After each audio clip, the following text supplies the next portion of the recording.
ಆತ್ಮೀಯ ತರಬೇತಿದಾರರೇ, ಈ ದಿನದ ತರಗತಿಗೆ ತಮಗೆಲ್ಲರಿಗೂ ಸ್ವಾಗತ. Dear trainees, welcomes you all for today classes.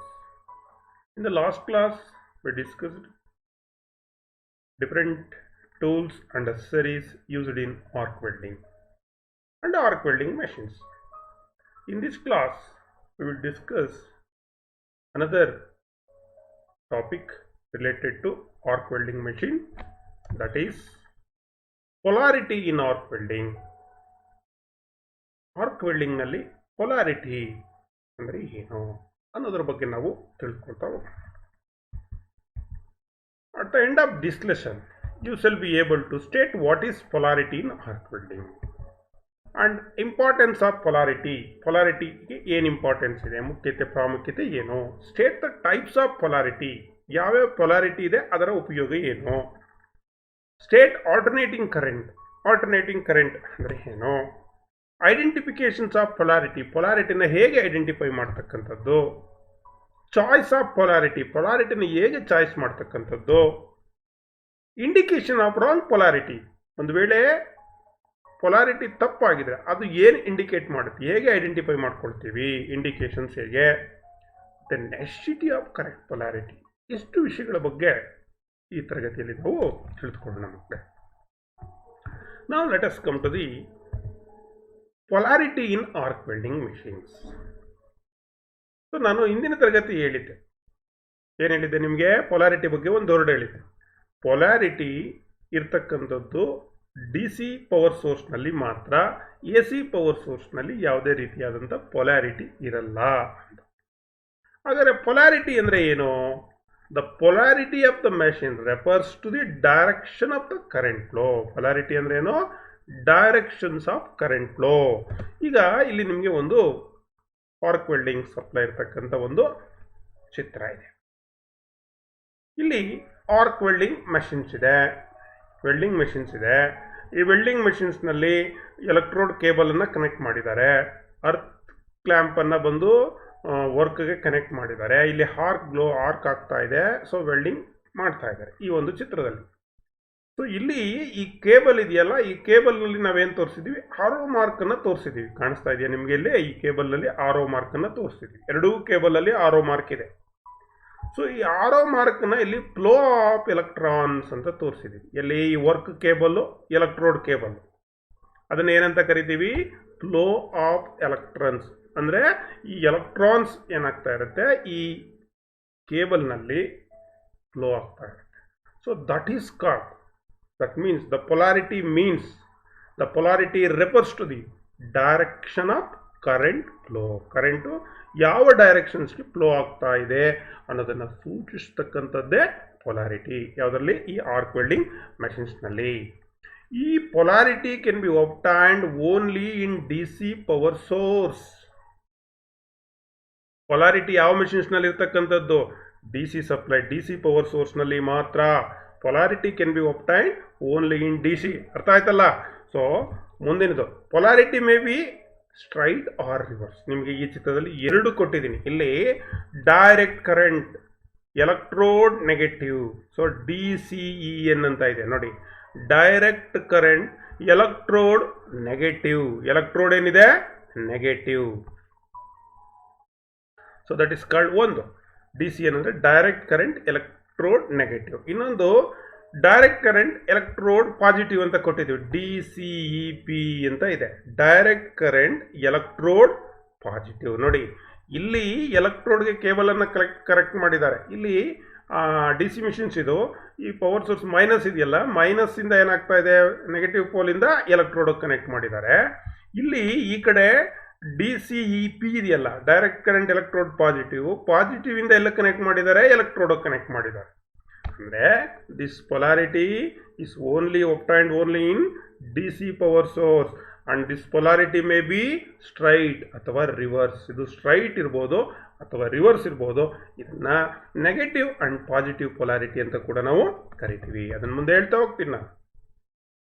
ಯಾತಕ್ಕೆ ಈ ಪೊಲಾರಿಟಿ ಬೇಕು, ಇಂಪಾರ್ಟೆನ್ಸ್ ಏನು, ಪ್ರಾಮುಖ್ಯತೆ ಏನು, ಇಂಪಾರ್ಟೆನ್ಸ್ ಪೊಲಾರಿಟಿ ಇನ್ ವೆಲ್ಡಿಂಗ್, ವೆಲ್ಡಿಂಗ್ನಲ್ಲಿ ಈ ಪೊಲಾರಿಟಿಯ ಪ್ರಾಮುಖ್ಯತೆ ಏನು. When using the D C positive, D C ಅಂದರೆ direct current. The positive side of the arc is hotter than the negative side. ಎಲ್ಲಿ ನಾವು ಯಾವಾಗ ನಾವು ಡಿ ಸಿ ಕರೆಂಟನ್ನು ಬಳಸ್ತೀವೋ ಅಲ್ಲಿ ಪಾಸಿಟಿವ್ ಸೈಡ್ ಏನಿರುತ್ತೆ ಪ್ಲಸ್, ಅಲ್ಲಿ ಏನು ಆರ್ಕ್ ಬರುತ್ತೆ ಆ ಆರ್ಕ್ ಏನಿರುತ್ತೆ ಹಾಟರ್ ದೆನ್ ದಿ ನೆಗೆಟಿವ್ ಸೈಡ್ಗಿಂತ ಹಾಟರ್ ಇರುತ್ತೆ. That means in D C welding 2/3 of the heat is liberated from the positive end, almost 70% ಅಷ್ಟು, and 1/3 from the negative end have this advantage of unequal heat distribution in the electrode and base metal. The thicker and thinner sheet can be used successfully, so it is very important factor in welding. Important polarity ಏನಕ್ಕೆ ಅಂತ ಗೊತ್ತಾಯ್ತಲ್ಲ. So ಈ ಒಂದು D C direct ಕರೆಂಟ್ನಲ್ಲಿ positive side negative ಸೈಡ್ಗಿಂತ hotter ಇರುತ್ತೆ. ಅಂದರೆ ಎಷ್ಟು ಅಂದರೆ ದ ಡಿ ಸಿ ವೆಲ್ಡಿಂಗ್ 2/3 ಅಂದರೆ 3/2 2/3 of the heat is liberated from the positive ಎಂಡಲ್ಲಿ 2/3. ಇನ್ನು ನೆಗೆಟಿವ್ ಎಂಡ್ಗೆ ಬಂದರೆ 1/3 from the negative end. To have this advantage, ಈ ಒಂದು ಅನುಕೂಲ ಇರೋದ್ರಿಂದ ಏನಾಗುತ್ತೆ ಅನ್ಈಕ್ವಲ್ ಹೀಟ್ ಡಿಸ್ಟ್ರಿಬ್ಯೂಷನ್ಸ್. ಈ ಎಲೆಕ್ಟ್ರೋಡ್ನಲ್ಲಿ ಏನಾಗುತ್ತೆ ಅನ್ಈಕ್ವಲ್ ಹೀಟ್ ಡಿಸ್ಟ್ರಿಬ್ಯೂಷನ್ ಆಗಿ ಎಲೆಕ್ಟ್ರೋಡು ಮತ್ತು ಬೇಸ್ ಮೆಟಲ್ ನಡುವೆ unequal heat distribution. Thicker and thin sheet can be used successfully. Thick sheet thin sheet ಎರಡನ್ನೂ ಕೂಡ ನಾವೇನು ಮಾಡ್ಬೋದು ಇಲ್ಲಿ ವೆಲ್ಡಿಂಗನ್ನು ಮಾಡ್ಬೋದು. ಯಾವುದರಲ್ಲಿ ಡಿ ಸಿ ಸೋರ್ಸಲ್ಲಿ. That is the importance in welding, arc welding. ಇನ್ನು ಪೊಲಾರಿಟಿಲಿ already I told there are two types of polarity. One is straight polarity, another one is reverse polarity. ಈ ರಿವರ್ಸ್ ಪೊಲಾರಿಟಿ ಅನ್ನ ಏನಂತ ಕರಿತೀವಿ, ಇದನ್ನ ಪಾಸಿಟಿವ್ ಪೊಲಾರಿಟಿ ಅಂತ ಕೂಡ ನಾವು ಕರಿತೀವಿ. Reverse polarity is also called as positive polarity or reverse ಪೊಲಾರಿಟಿಗೆ ಪಾಸಿಟಿವ್ ಪೊಲಾರಿಟಿ, ಇನ್ನೊಂದು ಸ್ಟ್ರೈಟ್ ಪೊಲಾರಿಟಿಗೆ ನೆಗೆಟಿವ್ ಪೊಲಾರಿಟಿ ಅಂತ ಕರಿತೀವಿ. ಈಗ ರಿವರ್ಸ್ ಪೊಲಾರಿಟಿ ತಿಳ್ಕೊಳ್ಳೋಣ. ಈ ಒಂದು ಚಿತ್ರದಲ್ಲಿ ನಿಮಗೆ ರಿವರ್ಸ್ ಪೊಲಾರಿಟಿ ಒಂದು ಚಿತ್ರ. ಈ ರಿವರ್ಸ್ ಪೊಲಾರಿಟಿನಲ್ಲಿ ಹೇಗೆ ಅಂದರೆ ಒಂದು ಎಲೆಕ್ಟ್ರೋಡ್ ಕೇಬಲ್ ಇದು D C power source. Electrode cable is connected to the positive terminal. ಎಲ್ಲಿ ಎಲೆಕ್ಟ್ರೋಡ್ ಕೇಬಲನ್ನು ಪಾಸಿಟಿವ್ ಟರ್ಮಿನಲ್ಗೆ ಕನೆಕ್ಟ್ ಮಾಡಿರ್ತಾರೋ ಅದನ್ನು ನಾವೇನಂತ ಕರಿತೀವಿ reverse polarity or positive polarity ಅಂತ ಕರಿತೀವಿ. ನೋಡಿ, ಈ ರಿವರ್ಸ್ ಪೊಲಾರಿಟಿನಲ್ಲಿ ಎಲೆಕ್ಟ್ರೋಡ್ ಇಲ್ಲಿ ಪ್ಲಸ್ ರೆಡ್ ಕಲರ್ ಕಾಣಿಸ್ತಾ ಇದೆಯಲ್ಲ, ಸೊ ಇಲ್ಲಿ ನೋಡಿ ಇಲ್ಲಿ ಎಲೆಕ್ಟ್ರೋಡ್ ಹೋಲ್ಡರ್ ಇದೆ, ಇಲ್ಲಿ ಕನೆಕ್ಟ್ ಮಾಡಿದ್ದಾರೆ. ಸೊ ಇದು ಸೇಮ್ ಚಿತ್ರ. ಸೊ ಇಲ್ಲಿ ಪಾಸಿಟಿವ್ ಇಂದ ಏನು ಮಾಡಿದ್ದಾರೆ, ಈಗ ಬಂದು ಇಲ್ಲಿ ನೋಡಿ ಇಲ್ಲಿ ನಾನು ಆರೋ ಮಾರ್ಕಲ್ಲಿ ತೋರಿಸ್ತಾ ಇದ್ದೀನಿ, ಅದನ್ನು ಎಲೆಕ್ಟ್ರೋಡ್ ಹೋಲ್ಡರ್ಗೆ ಕನೆಕ್ಟ್ ಮಾಡಿದ್ದಾರೆ. So welding machine D C ಇಂದ ಪವರ್ ಸೋರ್ಸಿಂದ ಪಾಸಿಟಿವ್ ಟರ್ಮಿನಲ್ನ ಎಲೆಕ್ಟ್ರೋಡ್ ಹೋಲ್ಡರ್ಗೆ ಕನೆಕ್ಟ್ ಮಾಡಿರ್ತಾರೆ. when the electrode cable is connected to the positive terminal, and the electrode cable is connected to the one moment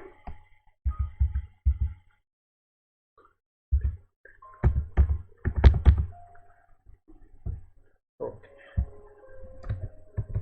electrode cable is connected to the positive terminal is called positive polarity or reverse polarity ಅಂತ ನಾವು ಕರಿತೀವಿ. ಇದು ಚಿತ್ರ ನೆನಪಿನಲ್ಲಿ ಇಟ್ಕೋಬೇಕು. So ಇನ್ನು ಎರಡನೇದು ಈ positive polarity ಅಥವಾ ರಿವರ್ಸ್ ಪೊಲಾರಿಟಿ ಇದೆ, ಇದರ ಉಪಯೋಗ ಏನು? Reverse polarity is used for the welding of dash thin sheets. ನಾವಾಗಲೇ ಹೇಳಿದೆ ವೆಲ್ಡಿಂಗ್ ಆಫ್ ಈ ಥಿನ್ ಸೀಟ್ಸ್. ಈ ಪೊಲಾರಿಟಿ ಇರೋದ್ರಿಂದನೇ ಥಿನ್ ಸೀಟು ಥಿಕ್ ಸೀಟು ಎಲ್ಲ ಮಾಡೋಕ್ಕೆ ಸಾಧ್ಯ ಇರ್ತಕ್ಕಂಥದ್ದು. ಆದರೆ ಎಲ್ಲಿ ರಿವರ್ಸ್ ಪೊಲಾರಿಟಿಯನ್ನು ಕನೆಕ್ಟ್ ಮಾಡ್ಕೊಂಡಿರ್ತೀವೋ ಅಲ್ಲಿ ಥಿನ್ ಸೀಟನ್ನು ನಾವು ವೆಲ್ಡ್ ಮಾಡ್ಬೋದು. ಮತ್ತು welding of non ferrous metal, ನೋಡಿ ಕೇಳ್ತಾರೆ ಎಕ್ಸಾಮ್ನಲ್ಲಿ, ನಾನ್ ಪೆರಸ್ ಮೆಟಲನ್ನು ವೆಲ್ಡ್ ಮಾಡಲಿಕ್ಕೂ ರಿವರ್ಸ್ ಪೊಲಾರಿಟಿ ಅಥವಾ ಪಾಸಿಟಿವ್ ಪೊಲಾರಿಟಿಯನ್ನು ನಾವು ಬಳಸ್ತೀವಿ. ಮತ್ತು ಕ್ಯಾಸ್ಟ್ ಐರನ್ ವೆಲ್ಡ್ ಮಾಡುವಾಗಲೂ ನಾವು ಪಾಸಿಟಿವ್ ಪೊಲಾರಿಟಿ ಅಂದರೆ ರಿವರ್ಸ್ ಪೊಲಾರಿಟಿಯನ್ನೇ ನಾವು ಬಳಸ್ತೀವಿ. And also welding the heavy and super heavy coated electrodes, positional welding. So ಕೆಲವು ಸಂದರ್ಭದಲ್ಲಿ ಹೆವಿ ಮತ್ತು ಸೂಪರ್ ಹೆವಿ ಕೋಟೆಡ್ ಎಲೆಕ್ಟ್ರೋಡ್ಸ್ ಇರುತ್ತೆ, ಅಂದರೆ ಫ್ಲಕ್ಸ್ ಕೋಟ್ ಇರುತ್ತಲ್ಲ ಅದು ಜಾಸ್ತಿ ಪ್ರಮಾಣದಲ್ಲಿ ಇರ್ತದೆ, ಅದನ್ನು ಪೊಸಿಷನಲ್ ವೆಲ್ಡಿಂಗ್ ಅಂತ ಕರಿತೀವಿ. ಅಂಥ ಕಡೆ ಕೂಡ ನಾವು ರಿವರ್ಸ್ ಪೊಲಾರಿಟಿಯನ್ನು ನಾವು ಬಳಸ್ಕೊಳ್ತೀವಿ ಮಕ್ಕಳೇ. ಸೊ ಇನ್ನು ನೆಕ್ಸ್ಟು ಈ ಡೈರೆಕ್ಟ್ ಕರೆಂಟ್ ಪಾಸಿಟಿವ್ ಪೊಲಾರಿಟಿ ಅಂತ ಏನು ಹೇಳಿದೆ, ಅಲ್ಲಿ ಹೇಳಿದೆ ನಾನು 2/3 1/3. ಸೊ ಪಾಸಿಟಿವ್ ಟರ್ಮಿನಲ್ ಕಡೆಗೆ ಎಷ್ಟಿರುತ್ತೆ, ಆಲ್ಮೋಸ್ಟ್ 70% ಅಂದರೆ 2/3. ನೆಗೆಟಿವ್ ಟರ್ಮಿನಲ್ ಕಡೆಗೆ ಎಷ್ಟಿರುತ್ತೆ, ಆಲ್ಮೋಸ್ಟ್ 30% ಈಚ್ ಇರುತ್ತೆ ಅಂತ ಹೇಳಿದೆ. ನೋಡಿ ಇಲ್ಲಿ ಅದೇ ತೋರಿಸಿರ್ತಕ್ಕಂಥದ್ದು. ಪಾಸಿಟಿವ್ ಇಂದ ಎಲ್ಲಿ ಕನೆಕ್ಟ್ ಮಾಡಿದ್ದಾರೆ, ಪಾಸಿಟಿವ್ ಟರ್ಮಿನಲ್ ಇಂದ ಎಲೆಕ್ಟ್ರೋಡ್ ಕನೆಕ್ಟ್ ಮಾಡಿದ್ದಾರೆ. ಸೊ ಈಟ್ ಎಲ್ಲಿದೆ, ಎಷ್ಟಿದೆ, ಇಲ್ಲಿ 70% ಇದೆ. ಸೊ ನೆಗೆಟಿವ್ ಇಂದ ಕರೆಂಟ್ ಡೈರೆಕ್ಷನ್ ಫ್ಲೋ ಆಗ್ತಾ ಇದೆ ಯಾವ ಕಡೆಗೆ, ವರ್ಕ್ ಜಾಬ್ಗೆ ಕನೆಕ್ಟ್ ಮಾಡಿದ್ದಾರೆ, ಅರ್ಥಿಂಗ್ ಮಾಡಿದ್ದಾರೆ. ಅರ್ಥ ಅಂದರೆ ಜಾಬ್ ಕನೆಕ್ಟ್ ಮಾಡಿದ್ದಾರೆ. ಅಲ್ಲಿ 1/3 ಅಂದರೆ 30% ಈಟ್ ಏನಾಗುತ್ತೆ ಅಲ್ಲಿ ಜನರೇಟ್ ಆಗುತ್ತೆ. This is D C current positive polarity. ಇನ್ನು ಎರಡನೇ polarity straight polarity or negative polarity ಅಂತ ಹೇಳ್ತೇವೆ. DCEN ಅಂತ ಕರಿತೀವಿ ಇದನ್ನ. ಡೈರೆಕ್ಟ್ ಕರೆಂಟ್ ನೆಗೆಟಿವ್ ಪೊಲಾರಿಟಿ ಅಂತ ಹೇಳಿ, ಅಥವಾ ಸ್ಟ್ರೈಟ್ ಪೊಲಾರಿಟಿ ಅಂತ ಕೂಡ ನಾವು ಇದನ್ನ ಕರಿತೀವಿ. when the electrode cable is connected to the negative terminal, ಅಲ್ಲಿ ನೋಡಿ ಪಾಸಿಟಿವ್ ಟರ್ಮಿನಲ್ ಕನೆಕ್ಟ್ ಮಾಡಿದ್ವಿ, ಇಲ್ಲಿ ಏನು ಮಾಡಿದ್ದಾರೆ ನೋಡಿ, ಎಲೆಕ್ಟ್ರೋಡ್ ಕೇಬಲ್ ಅನ್ನ ನೆಗೆಟಿವ್ ಟರ್ಮಿನಲ್ಗೆ ಕನೆಕ್ಟ್ ಮಾಡಿದ್ದಾರೆ. ಪಾಸಿಟಿವ್ ಟರ್ಮಿನಲ್ಗೆ ಏನು ಕನೆಕ್ಟ್ ಮಾಡಿದ್ದಾರೆ ನೋಡಿ ಮಕ್ಕಳೇ, ಇಲ್ಲಿ ಬೇಸ್ ಮೆಟಲ್ ಅನ್ನ ಕನೆಕ್ಟ್ ಮಾಡಿದ್ದಾರೆ. ಸೊ ಪಾಸಿಟಿವ್ ಟರ್ಮಿನಲ್ ಅನ್ನ ವರ್ಕ್ ಪೀಸ್ಗೆ, ನೆಗೆಟಿವ್ ಟರ್ಮಿನಲ್ ಇಂದ ಯಾವುದಕ್ಕೆ ಕನೆಕ್ಟ್ ಮಾಡಿದ್ದಾರೆ, ಎಲೆಕ್ಟ್ರೋಡ್ ಹೋಲ್ಡರ್ಗೆ ಕನೆಕ್ಟ್ ಮಾಡಿದ್ದಾರೆ. ಸೊ ಫ್ಲೋ ಆಫ್ ಎಲೆಕ್ಟ್ರಾನ್ ಏನಾಗ್ತಾ ಇದೆ, ನೆಗೆಟಿವ್ ಇಂದ ಎಲೆಕ್ಟ್ರೋಡ್ ಹೋಲ್ಡರ್ಗೆ ಹೋಗ್ತಾ ಇದೆ. ಸೊ ಮತ್ತೆ ಇಲ್ಲಿಂದ ವರ್ಕ್ ಪೀಸ್ ಇಂದ ಪಾಸಿಟಿವ್ ಟರ್ಮಿನಲ್ಗೆ ಬರ್ತಾ ಇದೆ. So this is called straight polarity or negative polarity. So negative polarity means when the electrode cable is connected to the negative terminal is called negative polarity or straight polarity ಅಂತ ನಾವು ಕರಿತೀವಿ ಮಕ್ಕಳೇ. ಅದೇ ಈಗ direct current negative ಪೊಲಾರಿಟಿಲಿ ಯಾವ ರೀತಿ current, ಎಷ್ಟು percentage. So ಇಲ್ಲಿ ನೋಡಿ, ನೆಗೆಟಿವ್ ಪೊಲಾರಿಟಿನಲ್ಲಿ 33%, ಎಲ್ಲಿಂದ, ನೆಗೆಟಿವ್ ಟರ್ಮಿನಲ್ನಿಂದ ಎಲೆಕ್ಟ್ರೋಡ್ಗೆ 33% ಈಟು. ಪಾಸಿಟಿವ್ ಇಂದ ಕೊಟ್ಟಿದ್ದಾರಲ್ಲ ಯಾವುದಕ್ಕೆ, ಅರ್ಥಕ್ಕೆ, ಅಲ್ಲಿ 66% ಇದೆ. So this is how the total heat produced in DC are consist of 2/3 heat from the positive. 2/3 heat ಯಾವಾಗಲೂ ಎಷ್ಟಿರುತ್ತೆ, ಆಲ್ಮೋಸ್ಟ್ 70% ಅಂತ ಹೇಳಿದೆ. ಇಲ್ಲಿ ಎಕ್ಸಾಕ್ಟ್ ಆಗಿ ಕೊಟ್ಬಿಟ್ಟಿದೆ 66%. And 1/3 heat from the negative pole.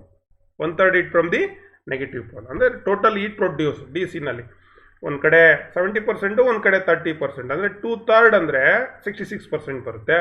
1/3 ಅಂದರೆ ದಟ್ ಈಸ್ 33% ಬರುತ್ತೆ. This is direct current negative polarity DC minus ಇದು. ಇನ್ನು ಈ ಸ್ಟ್ರೈಟ್ ಪೊಲಾರಿಟಿ ಏನು ಉಪಯೋಗ, ಈ ನೆಗೆಟಿವ್ ಪೊಲಾರಿಟಿದು ಏನಿದೆ ಇದ್ರದ್ದು ಏನು ಉಪಯೋಗ ನೋಡೋಣ. So it is used for thicker and heavy plates. ನೋಡಿ, ರಿವರ್ಸನ್ನ ಥಿನ್ ಪ್ಲೇಟು, ಇದನ್ನು ಯೂಸ್ ಮಾಡ್ತಕ್ಕಂಥದ್ದು ಥಿಕ್ ಪ್ಲೇಟನ್ನು ವೆಲ್ಡ್ ಮಾಡಲಿಕ್ಕೆ, ಹೆವಿ ಪ್ಲೇಟನ್ನು ವೆಲ್ಡ್ ಮಾಡಲಿಕ್ಕೆ ಯೂಸ್ ಮಾಡ್ತಾರೆ. ಆ್ಯಂಡ್ ಆಲ್ಸೋ ಅಲ್ಲಿ ನೋಡಿ super coated heavy coated electrodes, ಇಲ್ಲಿ ಬೇರ್ ಬರೀ ಕೋಟೆ ಇರಲ್ಲ, ಮತ್ತು light coated and medium coated ಎಲೆಕ್ಟ್ರೋಡನ್ನು ಇಲ್ಲಿ ನಾವು ಬಳಸ್ತೀವಿ. ಎಲ್ಲಿ, ಸ್ಟ್ರೈಟ್ ಪೊಲಾರಿಟಿನಲ್ಲಿ. ಇದನ್ನು ನೆನಪಲ್ಲಿ ಇಟ್ಕೋಬೇಕು ಮಕ್ಕಳು, ಇದು ವೆರಿ ವೆರಿ ಇಂಪಾರ್ಟೆಂಟ್. ಅರ್ಥ ಆಯ್ತಲ್ಲ. ಸೊ ಮುಂದಿನದು ನೋಡೋಣ. ಸೊ ಈ ಆಲ್ಟರ್ನೇಟಿಂಗ್ ಕರೆಂಟ್ ಅಂತ ಹೇಳಿದ್ರೆ ಏನಪ್ಪ ಆಲ್ಟರ್ನೇಟಿಂಗ್ ಕರೆಂಟು. ಸೊ ಆಲ್ಟರ್ನೇಟಿಂಗ್ ಕರೆಂಟಲ್ಲಿ ಪೊಲಾರಿಟಿ ಇದೆಯೋ ಇಲ್ವೋ, ಆಲ್ಟರ್ನೇಟಿಂಗ್ ಕರೆಂಟಲ್ಲಿ ಮಕ್ಕಳೇ ಪೊಲಾರಿಟಿ ಇಲ್ಲ. ಸೊ ನೋಡಿ, ಇಲ್ಲಿ ಕರೆಂಟ್ ಡೈರೆಕ್ಷನ್ಸು ಮೇಲ್ಗಡೆನೂ 50% ಇದೆ, ಕೆಳಗಡೆನೂ 50% ಇದೆ, ಹೌದಲ್ಲ. So alternating current flows of the time in one direction and of the time in another, changing its polarity 120 times per second with 60 Hz current. Through AC itself has a no polarity. When AC electrodes are used on DC, they usually operate best on one specific polarity. ಒಂದು ವೇಳೆ AC electrodes are used on DC, ಅಲ್ಲೇನಾರ ನೀವು ಬಳಸಿದ್ರೆ, so ಅದರ ಒಂದು best specific ಪೊಲಾರಿಟಿನಲ್ಲಿ ನಾವು fix ಮಾಡಿಕೊಂಡು use ಮಾಡಬೇಕಾಗುತ್ತೆ. ಮುಖ್ಯವಾಗಿ AC ನಲ್ಲಿ ಯಾವುದೇ ರೀತಿಯಾದಂಥ ಪೊಲಾರಿಟಿ ಇರಲ್ಲ. ಸೊ ಎರಡರಲ್ಲೂ ಈಕ್ವಲ್ ಆಗಿ ಏನಾಗುತ್ತೆ, ಪವರು ಫ್ಲೋ ಆಗುತ್ತೆ. So one direction and of the time in the other, ಅಂದರೆ ಚೇಂಜ್ ಆಗ್ತಾ ಇರುತ್ತೆ, ಚೇಂಜಿಂಗ್ ಇಟ್ಸ್ ಪೊಲಾರಿಟಿ 120 ಟೈಮ್ಸ್. ನಿಮಗೆ ಇದರಲ್ಲಿ ಬಗ್ಗೆನೂ ನಿಮಗೆ ಪ್ರಶ್ನೆಗಳನ್ನು ಕೇಳ್ತಾರೆ. ಆಲ್ಟರ್ನೇಟಿಂಗ್ ಕರೆಂಟ್ನಲ್ಲಿ ಪೊಲಾರಿಟಿ ಇದೆಯಾ ಇಲ್ವಾ. ಇಷ್ಟು ಟೈಮ್ಗೆ ಎಷ್ಟು ಸೆಕೆಂಡ್ ಅದು ಚೇಂಜ್ ಆಗುತ್ತೆ ಪೊಲಾರಿಟಿ ಅನ್ನೋದನ್ನು ಕೇಳ್ತಾರೆ. ಆ ಪ್ರಶ್ನೆ ನಾನು ನಿಮಗೆ ತೋರಿಸ್ತೀನಿ, ನಿಮ್ಗೆ ಯಾವ ರೀತಿ ಪ್ರಶ್ನೆ ಬರುತ್ತೆ ಇದ್ರ ಮೇಲೆ ಅಂತೇಳಿ. ಅಂದರೆ ಆಲ್ಟರ್ನೇಟಿಂಗ್ ಕರೆಂಟ್ ಅಂದರೆ ನೋ ಪೊಲಾರಿಟಿ. ಅರ್ಥ ಆಯ್ತಾ? Alternating current flows always of the time in the one direction and of the time in the other direction. One ಟೈಮ್ನಲ್ಲಿ 50%, ಇನ್ನೊಂದು ಟೈಮ್ನಲ್ಲಿ 50%. ಅದೇ ತೋರಿಸಿರೋದಿಲ್ಲಿ. ಅರ್ಥ ಆಯ್ತಾ? ಪ್ಲಸ್ ಆರ್ ಮೈನಸ್ 50-50 ಈಟ್.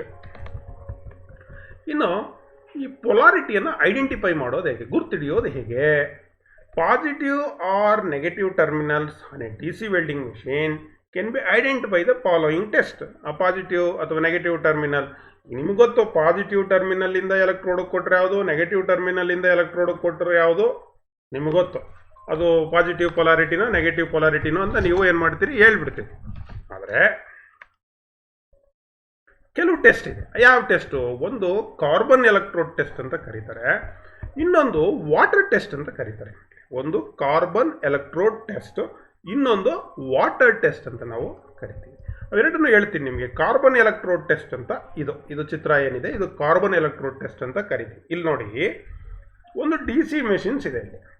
ಇಲ್ಲಿ DC ಮೆಷಿನ್ಗೆ ಏನು ಮಾಡಿದ್ದಾರೆ, ಒಂದು ಕಾರ್ಬನ್ ಎಲೆಕ್ಟ್ರೋಡ್ ಇದೆ. ಬಿಫೋರ್ ಸ್ಟ್ರೈಕಿಂಗ್ ಇಲ್ಲಿ ಏನು ಸ್ಟ್ರೈಕ್ ಮಾಡಿಲ್ಲ, ಇದು ಪಾಯಿಂಟೆಡ್ ಪೋರ್ಷನ್ಸ್ ಇದೆ. ಇಲ್ಲಿ ಮೈನಸ್ಸಿಂದ ವರ್ಕ್ ಕೊಟ್ಟಿದ್ದಾರೆ, ಪ್ಲಸ್ಸಿಂದ ಎಲೆಕ್ಟ್ರೋಡ್ ಕನೆಕ್ಟ್ ಮಾಡಿದ್ದಾರೆ.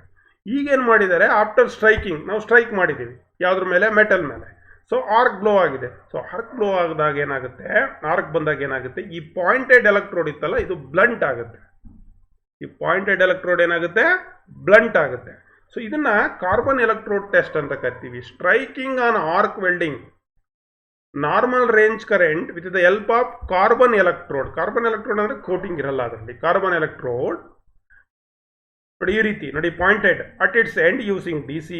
The pointed end of the carbon will became blunt. ಈ ಪಾಯಿಂಟೆಡ್ ಎಂಡ್ ಏನಿದೆ ಇದೇನಾದ್ರು ಬ್ಲಂಟ್ ಆದರೆ soon if it is connected with positive terminal, but there will be not change with the negative. So this is carbon electrode. ಅದನ್ನು ಹೇಳ್ತಾ ಇರ್ತಕ್ಕಂಥದ್ದು. ಏನು ಹೇಳಿದ್ದು ನಾನು, ಯಾವ ರೀತಿ ಪೊಲಾರಿಟಿಯನ್ನು ನಾವು ಚೆಕ್ ಮಾಡ್ತೀವಿ. ಪಾಸಿಟಿವ್ ಅಥವಾ ನೆಗೆಟಿವ್ ಟರ್ಮಿನಲ್ಗೆ ಕನೆಕ್ಟ್ ಆಗಿರೋದು ಆಧಾರದ ಮೇಲೆ ಪೊಲಾರಿಟಿ. ಅದರಲ್ಲಿ ಮೊದಲನೇದು ಕಾರ್ಬನ್ ಎಲೆಕ್ಟ್ರೋಡ್ ಟೆಸ್ಟು. ಪಾಸಿಟಿವ್ಗಿಂದ ಹಾಕೊಂಡು ಚೆಕ್ ಮಾಡಿದ್ರೆ ಅಲ್ಲಿ ಬ್ಲಂಟ್ ಆದರೆ ಅದು ಪಾಸಿಟಿವ್ ಪೊಲಾರಿಟಿ. ಅರ್ಥ ಆಯ್ತು? ಎರಡನೇದು ವಾಟರ್ ಟೆಸ್ಟ್ ಮೆಥಡ್ ಅಂತ ಇದೆ. ಇಲ್ಲಿ ನೋಡಿ, ಇಲ್ಲೂ ಕೂಡ DC ಮೆಷಿನ್ ಸೋರ್ಸನ್ನೇ ಬಳಸಿದ್ದೀವಿ. ಇಲ್ಲೇನಾಗುತ್ತೆ ಮಕ್ಕಳೇ, ಈ ಪಾಸಿಟಿವಿಂದ ಒಂದು ಎಲೆಕ್ಟ್ರೋಡು, ಸೊ ನೆಗೆಟಿವಿಂದ ಒಂದು. ಇಲ್ಲಿ ಎಲೆಕ್ಟ್ರೋಲೈಟಿಕ್ ಸೊಲ್ಯೂಷನ್ಸ್ ಹಾಕಿರ್ತೀವಿ, ಲೈಕ್ ಎಲೆಕ್ಟ್ರೋಲೈಟಿಕ್ ವಾಟರ್ ಅಥವಾ ಎಲೆಕ್ಟ್ರೋಲೈಟಿಕ್ ಸೊಲ್ಯೂಷನ್ಸ್ ಅಂತ. ಸೊ ಇದು ಯಾವ ರೀತಿ, polarity can be checked by immersing the electrode tip and earth clamp into the bucket. ನೋಡಿ, ಒಂದು ಕಡೆ ಅರ್ತ್ ಕ್ಲ್ಯಾಂಪ್ ಇದೆಯಾ, ಇನ್ನೊಂದು ಕಡೆ ಎಲೆಕ್ಟ್ರೋಡ್ ಯಾವುದು ನಮ್ಮ ಎಲೆಕ್ಟ್ರೋಡ್ ಹೋಲ್ಡರ್ ಇದೆಯಾ. ಸೊ ಎಲೆಕ್ಟ್ರೋಡ್ ಹೋಲ್ಡರ್ ಇಲ್ಲಿ ಎರಡಕ್ಕೂ ಇಲ್ಲಿ ಒಳಗಡೆಗೆ ಏನು ಮಾಡ್ತೀವಿ, ಇಮ್ಮರ್ಸ್ ಮಾಡ್ತೀವಿ. ಇಲ್ಲಿ ಸಾಲ್ಟ್ ವಾಟರ್ ಇರ್ತದೆ, ದಟ್ ಈಸ್ ಎಲೆಕ್ಟ್ರೋಲೈಟಿಕ್ ವಾಟರ್ ಅಂತ ಕರಿತೀವಿ. Energise the rod by closing the knife switch. ಒಂದು ಸ್ವಿಚ್ ಮಾಡಿ ಅದನ್ನು ಎನರ್ಜೈಸ್ ಅಂದರೆ ಆನ್ ಮಾಡ್ತಕ್ಕಂಥದ್ದು. ಈಗೇನಾಗುತ್ತೆ, a stream of more and quick arising bubbles will indicate negative. ಜಾಸ್ತಿ ಬಬಲ್ ಬಂದರೆ ಅದು negative, while slow rising bubble will indicate positive. ತುಂಬ ಕಡಿಮೆ ಬಬಲ್ ಬಂದರೆ ನೋಡಿ, ಈಗ ನೋಡಿ ಇಲ್ಲಿ ಲೆಸ್ ಬಬಲ್ ಬರ್ತಾ ಇದೆ. So this is what, this is positive. ಇಲ್ಲಿ ಜಾಸ್ತಿ ಬಬಲ್ ಬರೀತಾ ಇದೆ, this is called negative. Like that we can identify the polarity. Carbon electrode test, water test ಮೂಲಕ ನಾವೇನು ಮಾಡ್ಬೋದು, ಪೊಲಾರಿಟಿಯನ್ನು ಐಡೆಂಟಿಫೈಯನ್ನು ನಾವು ಮಾಡ್ಬೋದು. ಮುಂದೆ ಈ ಪೊಲಾರಿಟಿಯನ್ನು ಯಾವ ರೀತಿ ನೀವು ಚಾಯ್ಸ್ ಮಾಡ್ಕೊಳ್ತೀರಿ ಇದನ್ನು ಕೂಡ ನೀವು ತಿಳ್ಕೊಂಡಿರಬೇಕು. Choice of polarity depends on the type of electrode and type of the job to be done. ಯಾವಾಗಲೂ ನಮ್ಮ ಮಕ್ಕಳು, ಈಗ ನಾನು ಹೇಳಿದೆ thick sheet, thin sheet, heavy coated, light coated, bare coated electrode, ಇದ್ರ ಬಗ್ಗೆ ನಿಮಗೆ ಅನೇಕ ಮಾಹಿತಿಯನ್ನು ಕೊಟ್ಟೆ. ಹಂಗಂದ್ರೆ ಅರ್ಥ ಏನು, ಚಾಯ್ಸ್ AC ಬಿಡಿ, AC ಪೊಲಾರಿಟಿನೇ ಇಲ್ಲ, ನೋ ಪೊಲಾರಿಟಿ, 50-50 ಅದು ಈಟು. ಇಲ್ಲಿ 70-30, 2/3 1/3. ಸೊ ಇಲ್ಲಿ ಚಾಯ್ಸ್ ಆಫ್ ಪೊಲಾರಿಟಿ ಯಾವ ರೀತಿ ಡಿಪೆಂಡ್ ಮಾಡ್ಕೊಳ್ತೀರಿ ನೀವು. So it can be dependent ಅಲ್ಲಿಗೆ ಒಂದು ಎಲೆಕ್ಟ್ರೋಡು ಮತ್ತು ಯಾವ ಮೆಟೀರಿಯಲ್, ಯಾವ ಜಾಬನ್ನು ನೀವು ವೆಲ್ಡ್ ಮಾಡ್ತೀರಿ, ಅಂದರೆ type of electrode, type of job. So it is important. ಇನ್ನು ಇಂಡಿಕೇಶನ್ಸ್, ರಾಂಗ್ ಪೊಲಾರಿಟಿ ಅಂತ ಹೆಂಗೆ ಗೊತ್ತಾಗುತ್ತೆ ನಿಮಗೆ, ಏನಾದರೂ ತಪ್ಪು ಮಾಡ್ಕೊಂಡಿದ್ರೆ ಹೆಂಗೆ ಗೊತ್ತಾಗುತ್ತೆ. If the electrode is used in wrong polarity, it will result in lots of spatter, bad penetration, and a lack of control of your welding arc. ನೀವೇನಾದ್ರೂ ರಾಂಗ್ ಪೊಲಾರಿಟಿ ಕನೆಕ್ಟ್ ಮಾಡ್ಕೊಂಡಿದ್ರೆ ಅವಾಗ ನಿಮಗೆ ಏನು ಗೊತ್ತಾಗುತ್ತೆ? ಸೊ ಸ್ಪ್ಯಾಟರ್ಸ್ ಜಾಸ್ತಿ ಬರುತ್ತೆ, ಚುಕ್ಕಿ ಚುಕ್ಕಿ ಥರ ಹರಳು ಥರ ಅಂಟ್ಕೊಡುತ್ತೆ. ಪೆನಿಟ್ರೇಷನ್ ಸರಿಯಾಗಲ್ಲ, ಒಳಗಡೆ ಹೋಗಲ್ಲ, ಮೆಟೀರಿಯಲ್ ಕರಗುತ್ತೆ. ಮತ್ತೆ lack of control molten metal ಕಂಟ್ರೋಲೇ ಮಾಡೋಕ್ಕಾಗಲ್ಲ. ಅರ್ಥ ಆಯ್ತಾ? ಸೊ ಇದರಿಂದ ಏನರ್ಥ, ನೀವು ಆ ಮೆಟಲ್ಗೆ ತಕ್ಕಂತೆ, ಆ ಎಲೆಕ್ಟ್ರೋಡ್ಗೆ ತಕ್ಕಂತೆ ಸರಿಯಾದ ಪೊಲಾರಿಟಿಯನ್ನು ನೀವು ಕನೆಕ್ಟ್ ಮಾಡ್ಕೊಂಡಿಲ್ಲ, ಸೆಲೆಕ್ಟ್ ಮಾಡ್ಕೊಂಡಿಲ್ಲ ಅಂತ ಅರ್ಥ. So this is to indicate the polarity. ಮತ್ತೆ ಇನ್ನೊಂದು ಏನಾಗುತ್ತೆ, heavy brownish deposit on the face of the weld metal ಇರುತ್ತಲ್ಲ, ಅದ್ರ ಮೇಲೆ ಬ್ರೌನಿಶ್ ಡಿಪಾಸಿಟ್ ಆಗಿರುತ್ತೆ, ಬ್ರೌನ್ ಕಲರ್ ಇರತಕ್ಕಂಥ ಒಂದು ಸ್ಲ್ಯಾಗ್ ಡಿಪಾಸಿಟ್ ಆಗಿರುತ್ತೆ. And abnormal sound of the arc, sound ಕೂಡ ನಾರ್ಮಲ್ ಚಿತ್ರಪಟ ಸೌಂಡ್ ಬರಬೇಕು ವೆಲ್ಡಿಂಗ್ ಮಾಡುವಾಗ. ಇದು ಅಬ್ನಾರ್ಮಲ್ ಸೌಂಡ್ ಬರ್ತಾ ಇದೆ ಅಂದರೆ ಡಿ ಸಿ ಮೆಷಿನ್ಸ್ ನಾವು ಯೂಸ್ ಮಾಡ್ತಾ ಇದ್ದಾಗ ಅದೇನದು ರಾಂಗ್ ಪೊಲಾರಿಟಿ ಅಂತ ಅರ್ಥ ಆಯ್ತಾ? ಅಬ್ನಾರ್ಮಲ್ ಸೌಂಡ್ ಆಫ್ ದ ಹಾರ್ಕ್ನಲ್ಲಿ ಅಬ್ನಾರ್ಮಲ್ ಸೌಂಡ್ ಬರ್ತಾ ಇರುತ್ತೆ. ಅಂಡ್ ಪೂರ್ ವೆಲ್ಡ್ ಬೀಡ್ ಕೂಡ ಚೆನ್ನಾಗಿರಲ್ಲ, ತುಂಬ ಒಂಥರ ಹಕ್ವರ್ಡ್ ಸೇಪು, ಸಣ್ಣ ದಪ್ಪ ಈ ರೀತಿ ಎಲ್ಲ ಇರುತ್ತೆ. ಪೂರ್ ವೆಲ್ಡ್ ಬೀಡ್ ಚೆನ್ನಾಗಿರಲ್ಲ, ಅಪಿರಿಯನ್ಸ್ ಚೆನ್ನಾಗಿರಲ್ಲ, ವೆಲ್ಡ್ ಬೀಡ್ ಅಪಿರಿಯನ್ಸ್. ಮತ್ತು ಮೋರ್ ಸರ್ಫೇಸ್ ಡಿಫೆಕ್ಟ್, ಮೋರ್ ಸ್ಪ್ಯಾಟರ್ಸ್. ಇದೇನಿದು ರಾಂಗ್ ಪೊಲಾರಿಟಿನಲ್ಲಿ ಇಟ್ಕೊಂಡು ನೀವು ವೆಲ್ಡಿಂಗನ್ನು ಮಾಡ್ತಾ ಇದ್ದೀರಿ ಅನ್ನೋ ಅರ್ಥವನ್ನು ಕೊಡುತ್ತೆ. ನೆಸೆಸಿಟಿ ಏನು ಬೇಕು, ಪೊಲಾರಿಟಿ ಏನು ಯಾಕೆ ಬೇಕಂಗಾರೆ? So to obtain proper penetrations, ಒಳ್ಳೆ ಪೆನಿಟ್ರೇಷನ್ಸ್ ಅಂದರೆ ಒಳ್ಳೆ ವೆಲ್ಡ್ ಮಾಡಲಿಕ್ಕೆ. ಏನು ಮೋಲ್ಟಾನ್ ಮೆಟಲ್ ಕರಗಿ ಏನು ಕ್ಲೋಸ್ನೆಸ್ ಆಗುತ್ತೆ ಮೆಟಲ್ಲು, ಏನು ಜಾಯಿನ್ ಮಾಡ್ತೀರಿ ಅದು ಅದರ ಡೆಪ್ತ್ವರೆಗೆ, ಏನು ರೂಟ್ ಗ್ಯಾಪನ್ನು ಕೊಟ್ಟಿರ್ತೀರಿ, ಏನು ಎಡ್ಜ್ ಪ್ರಿಪ್ರೇಷನ್ಸನ್ನು ಮಾಡಿರ್ತೀರಿ, ಅಲ್ಲಿವರೆಗೆ ಏನಾಗಬೇಕು, ಪೆನಿಟ್ರೇಟ್ ಆಗಬೇಕು. ಪೆನಿಟ್ರೇಟ್ ಅಂದರೆ ಮೋಲ್ಟಾನ್ ಮೆಟಲ್ ಒಳಗಡೆ ಹೋಗ್ಬೇಕು, ಎಲ್ಲ ಒಂದಾಗಿ ಸೇರಬೇಕು, ಕ್ಲೋಸ್ನೆಸ್ ಇರಬೇಕು, ಗುಡ್ ಕ್ವಾಲಿಟಿ ವೆಲ್ಡ್ ಆಗಬೇಕು. To control the arc easily, ಆರ್ಕನ್ನು ಕಂಟ್ರೋಲ್ ಮಾಡಬೇಕು. ಇಲ್ಲ ಅಂದರೆ ಮೋಲ್ಟಾನ್ ಆ ಕಡೆ ಈ ಕಡೆ ಅನ್ಕಂಟ್ರೋಲ್ಡ್ ಆರ್ಕ್ ಆದರೆ ವೆಲ್ಡಿಂಗ್ ನೀಟಾಗಿ ಬರಲ್ಲ, ಸ್ಪ್ಯಾಟ್ರು ಡಿಫೆಕ್ಟ್ಸು ಜಾಸ್ತಿ ಆಗುತ್ತೆ. ಮತ್ತು ರಾಂಗ್ ಪೊಲಾರಿಟಿ ಇದ್ರೆ ಎಲೆಕ್ಟ್ರೋಡ್ ಬೇಗ ಬರ್ನ್ ಆಗೋಗ್ತಾ ಇರುತ್ತೆ. To avoid more burning of electrodes, to avoid over heating of electrodes. ನೀವೇನಾರ ರಾಂಗ್ ಪೊಲಾರಿಟಿ ಮಾಡ್ಕೊಂಡಿದ್ರೆ ನಿಮ್ಮ ಎಲೆಕ್ಟ್ರೋಡ್ ಹಾಕೊಂಡಿರ್ತೀರಲ್ಲ, ಅದು ಓವರ್ ಹೀಟ್ ಆಗಿ ಬ್ಲ್ಯಾಕ್ ಕಲರ್ ಆಗೋಗ್ತಾ ಇರುತ್ತೆ ಅಥವಾ ರೆಡ್ ಆಗ್ತಾ ಇರುತ್ತೆ. ಸೊ ಇದನ್ನೆಲ್ಲ ಅವಾಯ್ಡ್ ಮಾಡೋ ದೃಷ್ಟಿಯಿಂದ ನಮಗೆ ಏನು ಬೇಕು ಮಕ್ಕಳೇ, ಪೊಲಾರಿಟಿ ಸರಿಯಾಗಿ ನಾವು ಸೆಲೆಕ್ಟ್ ಮಾಡ್ಕೊಬೇಕು. ಐದರ್ positive or negative, either straight or reverse, ಎರಡೇ ಇರುತ್ತೆ. ಸೊ ಇದು ಒಂದು ಪೊಲಾರಿಟಿ ಬಗ್ಗೆ ನೀವು ತಿಳ್ಕೋಬೇಕು. Polarity means directions of current flow ಅಂತ ನಾವು ಕರಿತೀವಲ್ಲ. ಈ ಕರೆಂಟ್ ಫ್ಲೋ ಪಾಸಿಟಿವಿಂದ ಎಲೆಕ್ಟ್ರೋಡ್ ಕೊಟ್ಟಿದ್ರೆ ಅದನ್ನು ಪಾಸಿಟಿವ್ ಪೊಲಾರಿಟಿ, ನೆಗೆಟಿವಿಂದ ಎಲೆಕ್ಟ್ರೋಡ್ ಕೊಟ್ಟಿದ್ರೆ ಅದನ್ನು ನೆಗೆಟಿವ್ ಪೊಲಾರಿಟಿ ಅಂತ ನೀವು ತಿಳ್ಕೊಂಡ್ರಿ. ಚಾಯ್ಸು, ಐಡೆಂಟಿಫಿಕೇಷನ್ಸು, ರಾಂಗ್ಸು, ಯೂಸಸ್ ಇವೆಲ್ಲವನ್ನು ನೋಡಿದ್ದೀವಿ. ಸೊ ಈಗ ಇದಕ್ಕೆ ಸಂಬಂಧಪಟ್ಟ ಹಾಗೆ ಕೆಲವು ಪ್ರಶ್ನೆಗಳನ್ನು ನೋಡೋಣ. ಅಪ್ಲಿಕೇಶನ್ ಸ್ಟೇಜ್ನಲ್ಲಿ ನಾವು let us come to the figure below shows a job and a D C welding transformer. Draw the electric circuit from the D C power supply to the electrode holder. ಇಲ್ಲಿ ಚಿತ್ರದಲ್ಲಿ ಒಂದು D C power supply ಇದೆ, ಒಂದು electrode holder ಇದೆ, ಮತ್ತು job ಇದೆ. ಈಗ ಇದಕ್ಕೆ ನೀವು ಸರ್ಕ್ಯೂಟನ್ನು ಡ್ರಾ ಮಾಡಬೇಕು. ಅರ್ಥ ಆಯ್ತಾ? ಯಾವ ರೀತಿ?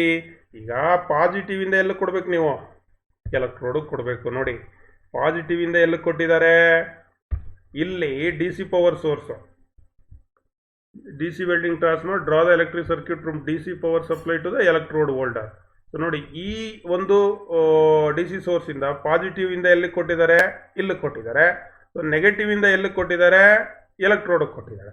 ಹಾಗಾಗಿ ಇದು ಯಾವ ಥರ ಒಂದು ಪೊಲಾರಿಟಿ ಆಯ್ತು ಇದು? ಸೊ ನೆಗೆಟಿವಿಂದ ಇದಕ್ಕೆ ಕೊಟ್ಟರೆ this is negative polarity.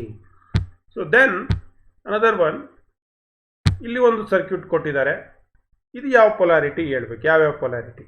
So ಪಾಸಿಟಿವಿಂದ ಎಲೆಕ್ಟ್ರೋಡ್ ಹೋಲ್ಡರ್ ಕೊಟ್ಟರೆ ನೋಡಿ, ಪಾಸಿಟಿವಿಂದ ಎಲೆಕ್ಟ್ರೋಡ್ ಹೋಲ್ಡ್ರು, ಹಿಂದೆ ನಾನು ಹೇಳಿದೆ, ನಾನು ನೆಗೆಟಿವಿಂದ ಎಲೆಕ್ಟ್ರೋಡ್ ಹೋಲ್ಡ್ರು. ಸೊ ಈಗ ಎ ಏನು? A is called reverse polarity. So B is called straight polarity. A ಏನಂತ ಕರಿತೀವಿ? ರಿವರ್ಸ್. ಬಿ ಏನು? ಸ್ಟ್ರೈಟ್ ಪೊಲಾರಿಟಿ ಅಂತ ನಾವು ಕರಿತೀವಿ. So the polarity of in arc welding depends on, polarity ಯಾವುದ್ರ ಮೇಲೆ ಡಿಪೆಂಡ್ ಆಗುತ್ತೆ? Polarity is depends on direction of current flow. So which is correct? Yes, C is the correct answer. ನೋಡೋಣ, C is the correct answer. The polarity of an arc welding depends on directions of the current flow. So yes, it is also C. The polarity in arc welding come into picture if the welding equipment gets current source from dash supply. So polarity ಇರೋದು D C ನಲ್ಲಿ ಮಾತ್ರ, A C ನಲ್ಲಿ ಇಲ್ಲ. ಹಾಗಾಗಿ ಯಾವ supply ಅಂತ ಕರಿತೀವಿ? So ಮೊದಲನೇ ಪ್ರಶ್ನೆಗೆ so D C. When the electrode cable is connected to the negative terminal, electrode cable ಅನ್ನ ನೆಗೆಟಿವ್ ಟರ್ಮಿನಲ್ಗೆ ಕನೆಕ್ಟ್ ಮಾಡಿದ್ರೆ ಅದು ಎಂತ ಪೊಲಾರಿಟಿ? ಸೊ ಸ್ಟ್ರೈಟ್ ಪೊಲಾರಿಟಿನೋ ಅಥವಾ ರಿವರ್ಸ್ ಪೊಲಾರಿಟಿನೋ? So can see which is correct? Yes. So straight polarity ಅಂತ ಕರಿತೀವಿ. ಸ್ಟ್ರೈಟ್ ಪೊಲಾರಿಟಿ ಎಲೆಕ್ಟ್ರೋಡ್ ಕೇಬಲ್ ಇಂದ ನೆಗೆಟಿವ್ ಟರ್ಮಿನಲ್ ಇಂದ ಎಲೆಕ್ಟ್ರೋಡ್ ಕೇಬಲ್ಗೆ ಕನೆಕ್ಟ್ ಇದ್ರೆ ಕೇಬಲ್, ಅದನ್ನು ನಾವು ಸ್ಟ್ರೈಟ್ ಪೊಲಾರಿಟಿ ಅಂತ ನಾವು ಕರಿತೀವಿ.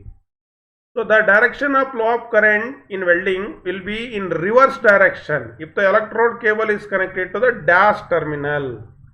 ಸೊ ರಿವರ್ಸ್ ಟರ್ಮಿನಲ್ ಯಾವುದು? So this is called positive terminal.